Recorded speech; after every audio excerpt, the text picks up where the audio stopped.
পৃথিবীর একমাত্র নবী ও রাজা যার সিংহাসন উড়ত বাতাসে। আপনি কি জানেন, পৃথিবীতে এমন একজন নবী ছিলেন যিনি শুধু নবীই নন, ছিলেন রাজাও। আর তার সিংহাসন উড়ত বাতাসে। জিন, মানুষ ও পাখি ছিল তার সেনাবাহিনী। কেউ ভাবেন এটা কি গল্প? না, এটি বাস্তব ইতিহাস, কোরআনে উল্লিখিত সত্য।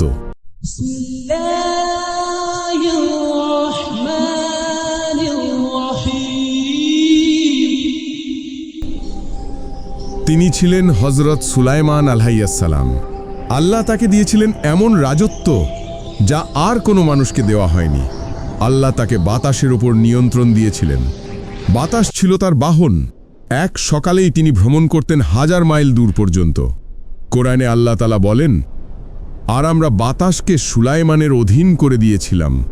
সকালে তার গমন 1 মাসের পথ, আর সন্ধ্যায় তার প্রত্যাবর্তনও 1 মাসের পথ। সূরা সাবা আয়াত 12। ভাবুন, যে বাতাসে আপনি নিঃশ্বাস নেন, সেই বাতাস ছিল এক নবীর বাহন। যে চেয়েছিলেন বাতাস তাকে নিয়ে যেত দূর দেশে, আর সিংহাসন ভেসে বেড়াত আকাশে। সেই সিংহাসনের মাধ্যমে তিনি পরিচালনা করতেন পুরো সাম্রাজ্য। জিনদের কাজে লাগাতেন, পাখিদের দিয়ে খবর আনাতেন, আর বাতাসে চড়ে ভ্রমণ করতেন দেশ থেকে দেশে। আর সুলাইমানের জন্যে আমরা বাতাসকে নিয়ন্ত্রণে দিয়েছিলাম। তিনি যেখানে যেতে চাইতেন, বাতাস তাকে সেখানে পৌঁছে দিত।